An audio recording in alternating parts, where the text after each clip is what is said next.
Final update. I work from home, but my family yelled at me for being lazy and told me to leave with my dog. I decided to do it, but since the house was mine, I sold it. What happened next? It was so funny. Part 2. At first, they complained loudly, their faces red with anger. But within a few hours, they were completely won over by Muffin's cuteness and began showering him with affection. Aren't you just adorable? Are you mommy's boy? Or daddy's? Or maybe sis? Look this way, sweetheart. Wait a minute. What happened to their anger from just a moment ago? Was it all just a dream? I wondered. My entire family became completely enamored with Muffin. From then on, they were always doting on him. Because of this, their animosity toward me decreased, and I could enjoy relatively peaceful days. Then, one day, an incident shattered this calmness. While I was out running an errand, I got a call from my sister. Hello? Come back home immediately, she demanded. In response to my sister's sudden outburst, I asked, what's wrong? She vented her frustration, yelling at me. It's Muffin. He made a mess on my clothes. What if they smell? I'll just wash them quickly, then they'll be fine. Besides, isn't it your fault for leaving your clothes on the floor? What? It's my fault? It's your lack of training, Muffin, that's to blame. Enough. Muffin is still a puppy, you know. If you take him out for a walk, he won't make a mess at home. You said you were excited to walk Muffin today. Did you actually take him? Well, I was planning to take him later. And it's all because you didn't train him properly. You should compensate me for the clothes. As expected, when I arrived home, my sister was furious. Both my parents had been alerted, and they stood beside Sandy, glaring at me. Sandy tossed the dirty clothes at me and started yelling again. I'm going to make you pay for the cleaning. Got it? Why should I? It's your fault for not taking him for a walk and leaving your clothes on the floor. Shut up. Stop arguing back. This only happened because you brought this stupid dog home. What are you going to do about it? Calling him a stupid dog? You were fond of him before. Isn't it harsh to label him that just because he had a small accident? It's your fault for not training him properly. Take responsibility. Why can't my family think beyond their own convenience? I wondered. Appalled by my selfish sister, my parents interjected. Hey, Kathy, shouldn't you at least apologize to Sandy first? That's correct. All of this chaos is because of that Muffin you brought home. Can both of you just stop already? Puppies are like babies. Can't you forgive them for making mistakes once in a while? Pathetic. This mess is all because of this dumb dog. Kathy, you made the right choice by not getting married. If you were a mother, I doubt you'd raise a decent child, my sister sneered. What? How could you say that? If you took him for walks properly and kept the house tidy, none of this would have happened, she continued. Finally, my sister raised her eyebrow and pointed at me, saying, I've had enough. I don't want you or this stupid dog here.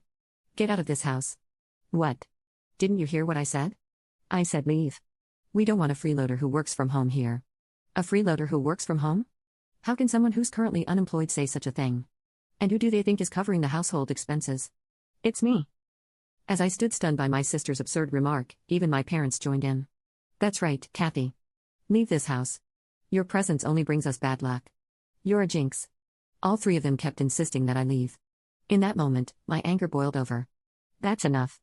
I've had it. If this is how it's going to be, just wait and see. Fueled by a desire for revenge, I packed my belongings and left the house with Muffin. My sister's words only added to the tension. This is all because of you.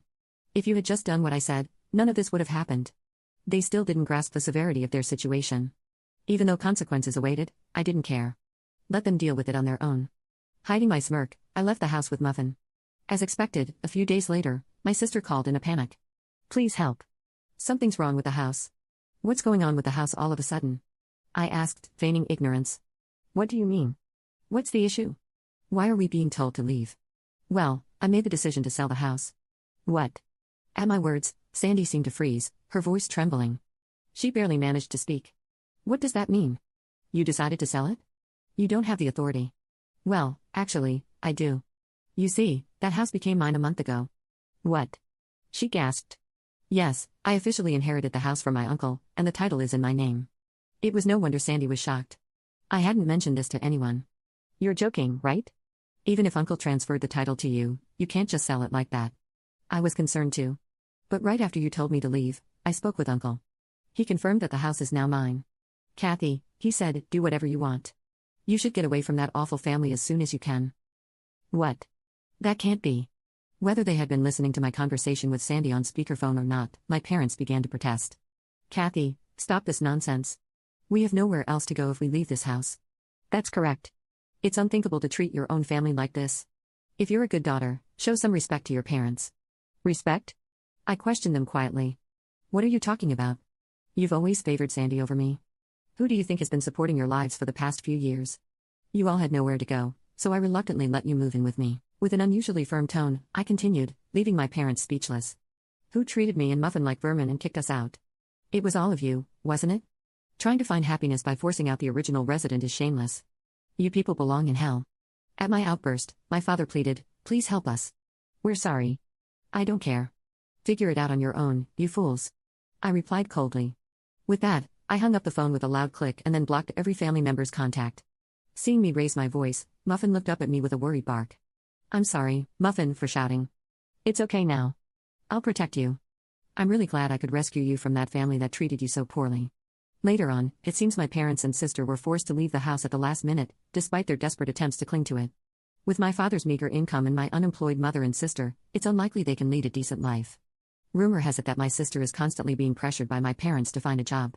Their family dynamics seem to be deteriorating by the day. Although I have no interest in how they're doing, it's clear that their living situation has worsened since I left. It's a classic case of getting what they deserve. They brought it upon themselves. Meanwhile, I'm enjoying my days filled with joy with my beloved dog in a new pet-friendly apartment. I can work whenever I please, and there's no one to complain about it anymore. I can use my earnings solely for myself and my dog. I'm incredibly content with my life. Now, Muffin, let's head to the dog park today, I said. Woof. Muffin seems more lively, maybe because that noisy family is gone. From now on, I want to protect Muffin for the rest of our lives and lead a peaceful existence.